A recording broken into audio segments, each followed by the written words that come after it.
एक फकीर के पास एक बहुत ही बातूनी तोता था। वह उसके लिए बहुत कीमती था और वह उसे बहुत प्यार करता था। एक दिन फकीर की तबीयत कुछ ठीक नहीं थी, तो उसने तोते से कहा, तुम मुझे कोई खबर नहीं सुनाते, तुम तो मुझे कुछ भी नहीं सुनाते। तोता बोला, ठीक है, मैं सुनाता हूँ। अब तक मैं ऐसा करने से डर रहा था कि कहीं ऐसा ना हो कि तुम मेरे मुंह से कुछ ऐसी बात सुन लो जो तुम्हें सुनने में अच्छी ना लगे।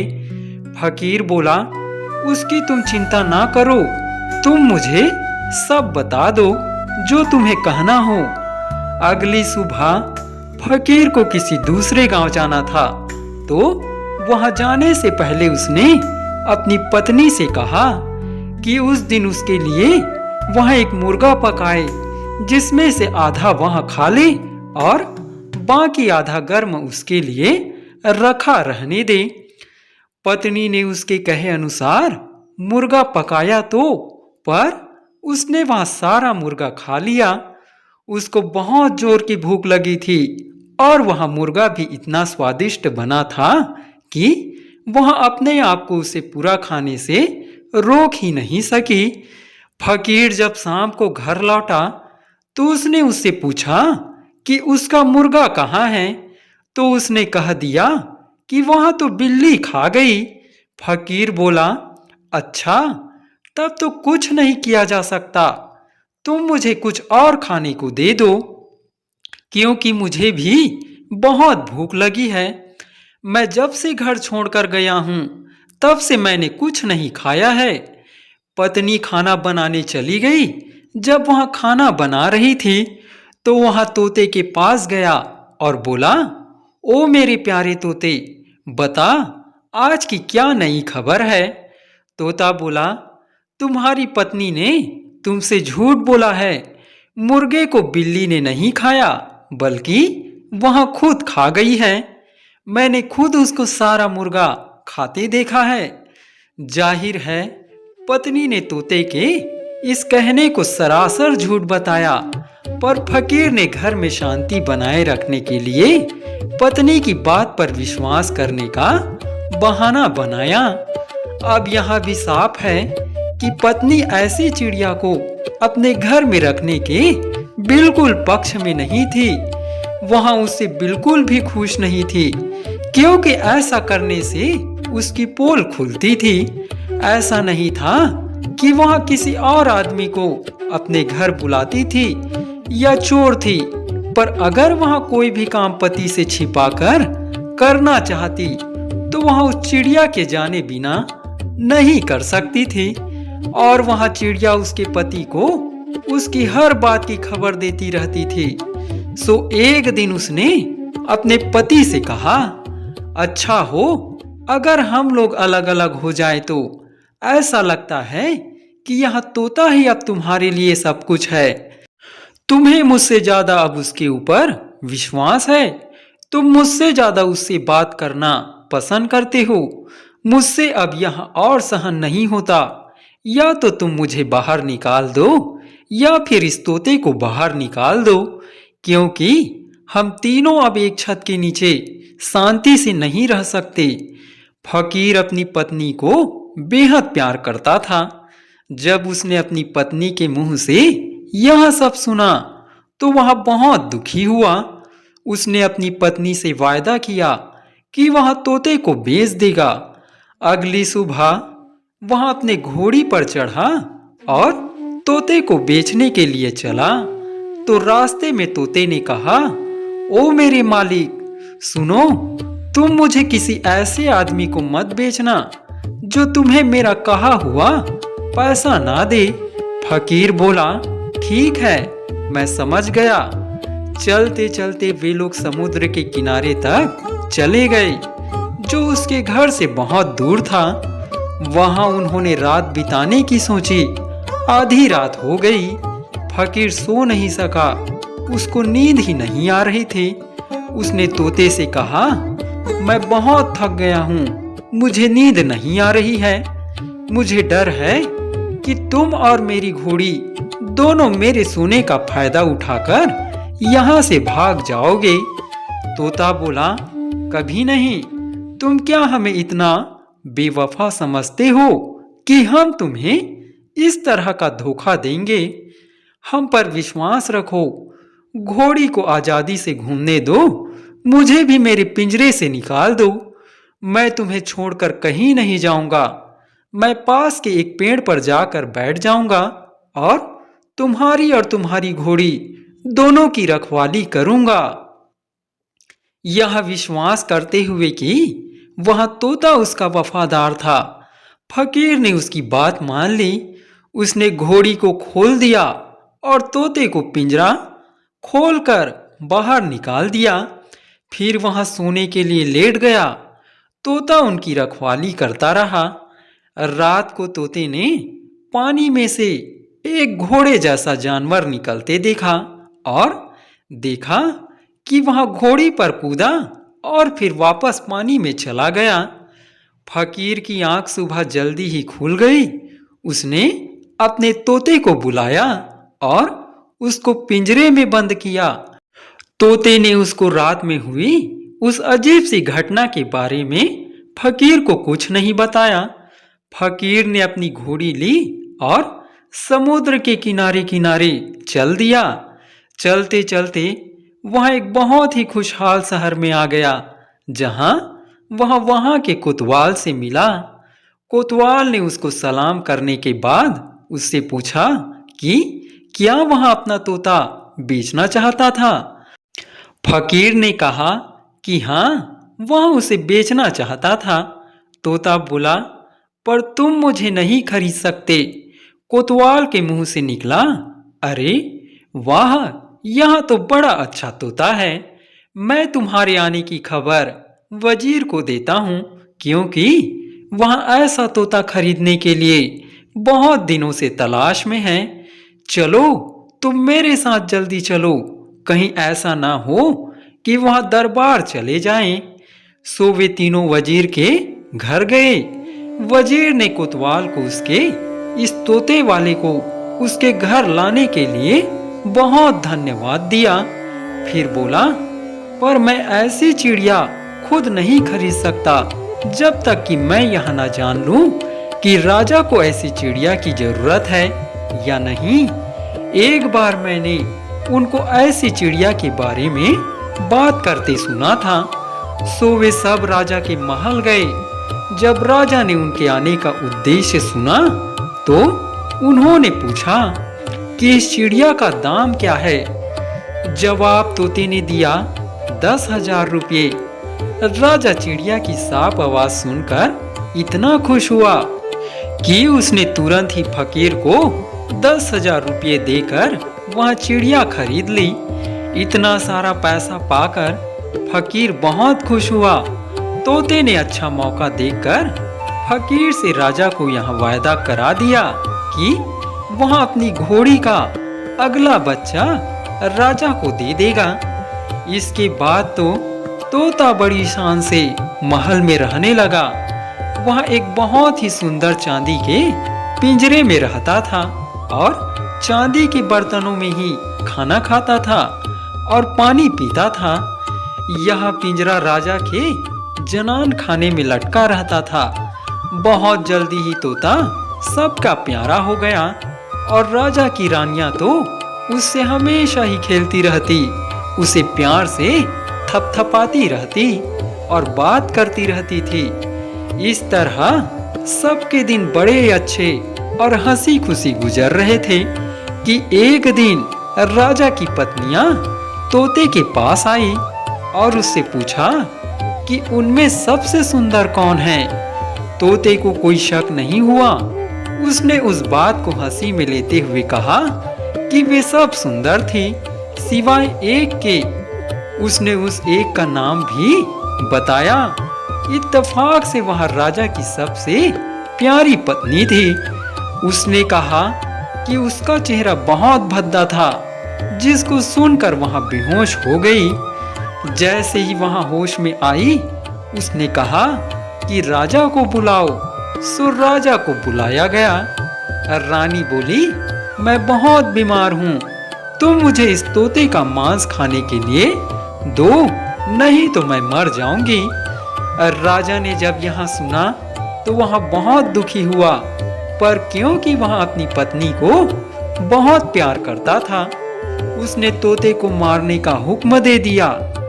बेचारी चिड़िया बोली, राजा साहब, मेहरबानी करके मुझे 6 दिन की मोहलत दीजिए कि मैं जहाँ चाहूँ वहाँ जा सकूँ। उसके बाद मैं वायदा करता हूँ, मैं अपनी पूरी वफादारी के साथ आपके पास लौट आऊँगा। फिर आप जो चाहे मेरे साथ कीजिएगा। और राजा ने उसको इजाजत दे दी और चेतावनी दी कि वह 6 दिन के बाद जरूर वापस आ जाए।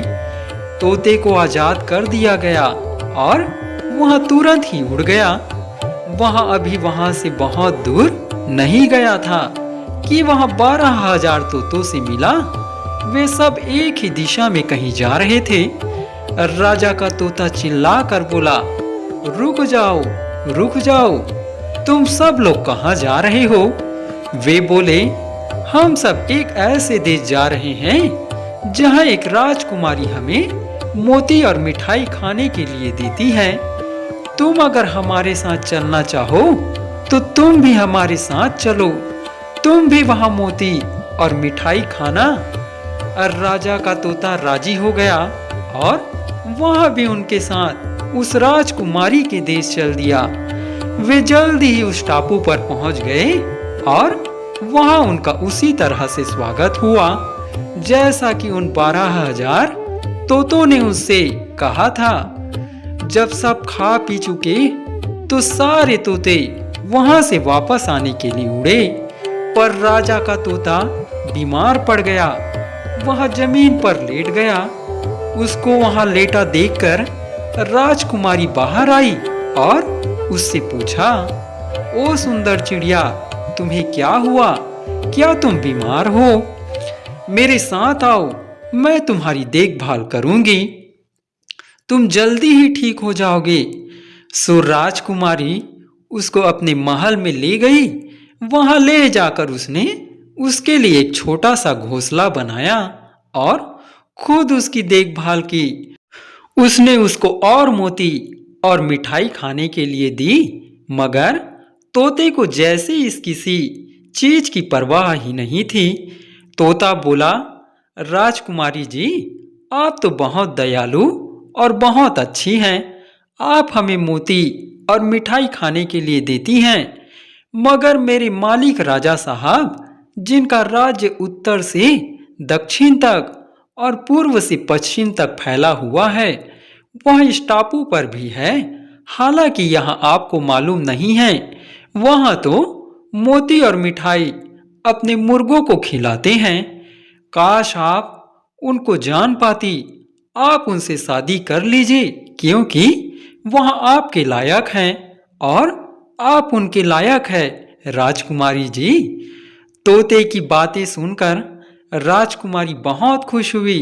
वह दौड़ी दौड़ी अपने पिता के पास गई और उनसे प्रार्थना की। वह ऐसे राजा से एक बार मिलना चाहती है और अगर मुमकिन हो तो शादी करना चाहती है। राजा बोला, मैं तुम्हें इस तरह वहां नहीं जाने दे सकता, पर हाँ, मैं उस राजा को एक चिट्ठी लिखूंगा और उसे इस तोते के हाथ भिजवा दूंगा। मैं उस राजा से कहूंगा कि वह एक निश्चित दिन शादी के लिए आ जाए। अगर यह चिड़िया सच कहती है तो वह राजा उस दिन शादी के लिए जरूर यहाँ आएगा।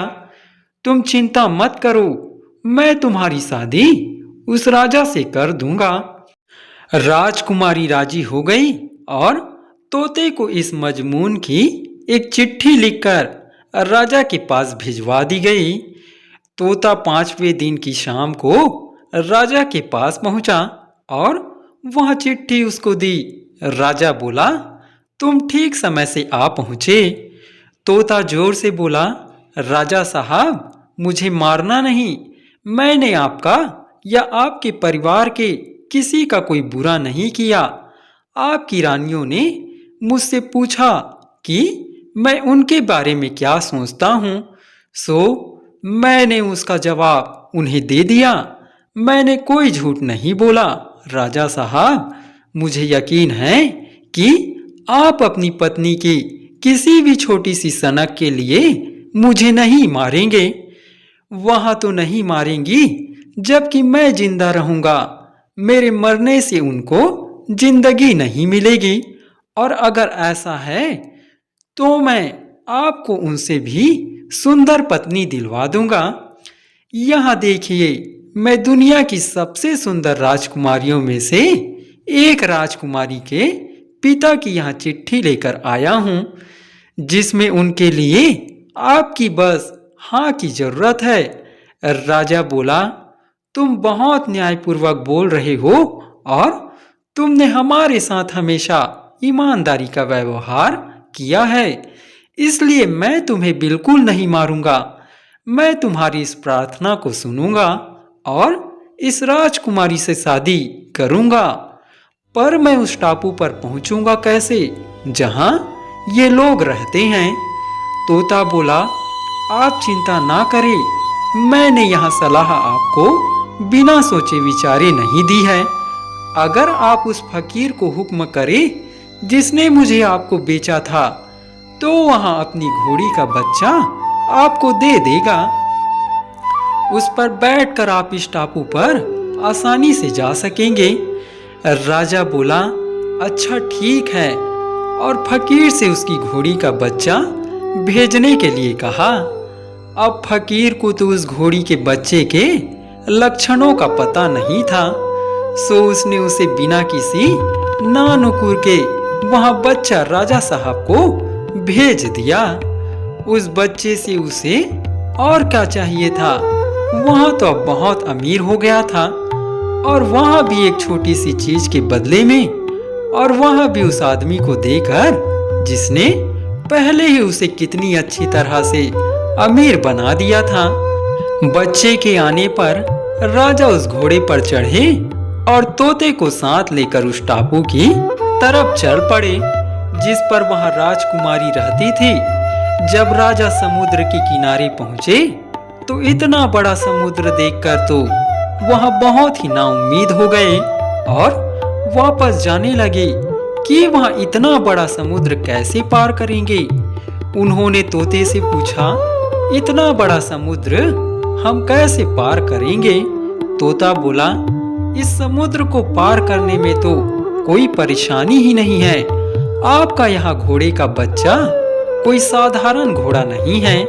इस पर सवार होकर ही आप इस समुद्र को पार कर सकते हैं। आप डरिए नहीं, बस इसको पानी में हाँक दीजिए। यहाँ पानी में भी उतनी ही आसानी से चला जाएगा जितनी आसानी से यहाँ जमीन पर चलता है।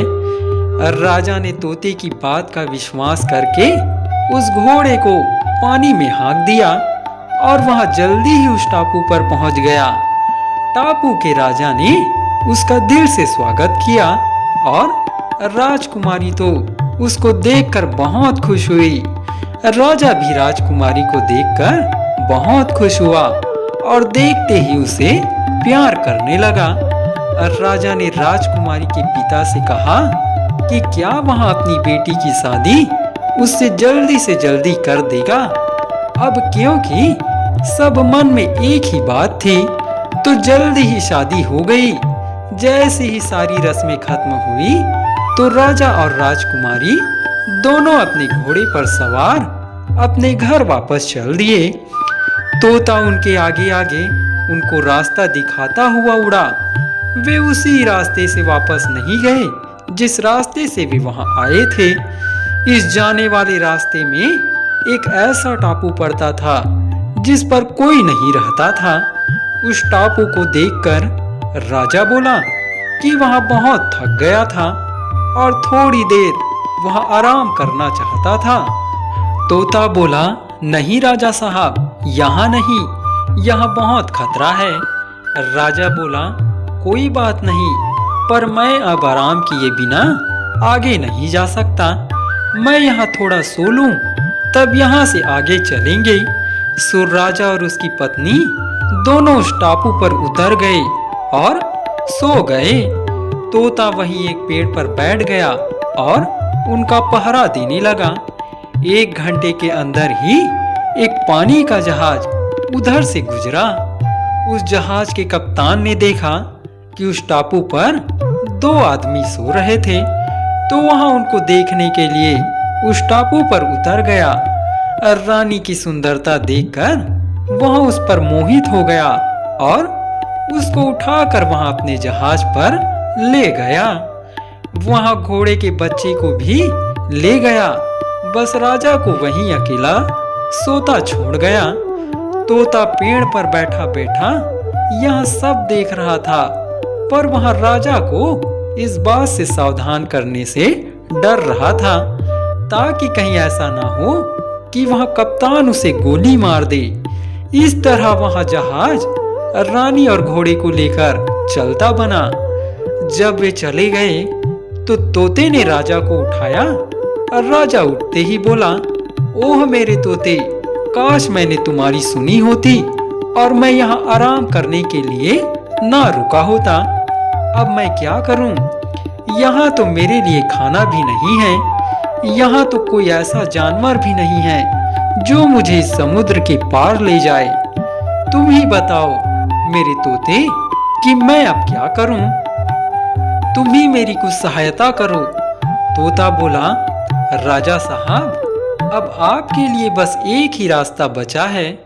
इस पेड़ को काटकर इसका तना पानी में फेंक दो और फिर इस तने पर चढ़कर भगवान जिधर चाहे उधर ही चले जाओ। इसके अलावा मैं और कोई रास्ता नहीं जानता। यह सुनकर राजा ने पेड़ काटा और उसको काटकर उसका तना पानी में डालकर उस पर बैठ गया और अपने आप को भगवान के हवाले कर दिया। भगवान की कृपा से उसी समय एक गरुड़ उड़ता हुआ उधर आया, जो उस समय वहीं पास में उड़ रहा था।